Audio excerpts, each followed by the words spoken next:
Selamat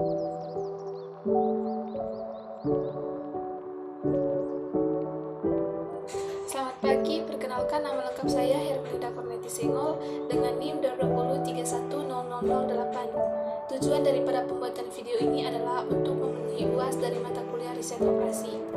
Dan di sini saya juga mengambil tema mengenai game teori. Yang pertama adalah pengertiannya. Jadi, teori permainan adalah suatu pendekatan matematis untuk merumuskan situasi persaingan.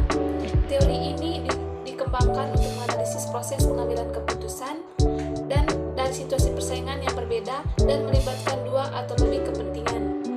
Kepentingan yang bersaing dalam permintaan disebut pemain atau players. Anggapan yang digunakan adalah bahwa setiap pemain mempunyai kemampuan untuk mengambil keputusan secara bebas rasional.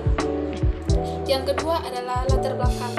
Latar belakang daripada game teori ini adalah permainan mula-mula dikemukakan oleh seseorang ahli matematika Prancis yang bernama Emile Borel pada tahun 1921. Kemudian, John von Neumann dan Oskar Morgenstern mengembangkan lebih lanjut sebagai alat untuk merumuskan perilaku ekonomi yang bersaing. Yang ketiga adalah model teori permainan. Jadi, model teori permainan dapat diklasifikasikan dengan sejumlah cara seperti jumlah pemain, jumlah keuntungan dan kerugian, serta jumlah strategi yang digunakan dalam permainan. Contohnya di sini adalah bila jumlah pemain adalah 2, pemain disebut permainan 2 pemain. Jika jumlah keuntungan dan kerugian adalah 0 atau jumlah konstan, sebaliknya bila tidak sama dengan 0, permainan disebut permainan bukan jumlah 0 atau non-sum game. Yang berikutnya di sini adalah ketentuan dasar dalam teori permainan. Yang pertama, dari contoh tabel matriks payoff, matriks permainan di atas dapat dijelaskan beberapa ketentuan dasar yang terpenting dalam teori permainan, yakni angka-angka dalam matriks payoff atau matriks permainan, meninjaukan hasil dari strategi permainan yang berbeda.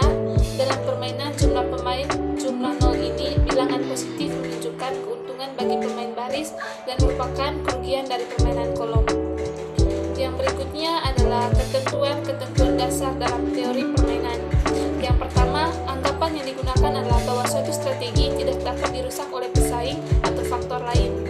Yang kedua adalah suatu strategi dikatakan dominan bila setiap payoff yang berhubungan dalam suatu strategi alternatif. Contoh, dalam permainan di atas untuk perusahaan A, strategi harga S1 didominasi oleh strategi S2. Yang berikutnya adalah ketentuan dasar dalam teori permainan.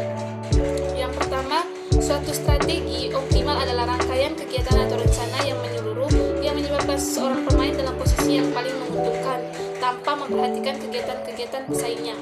Yang kedua adalah tujuan modal permainan adalah mengidentifikasi strategi atau rencana optimal untuk setiap pemain.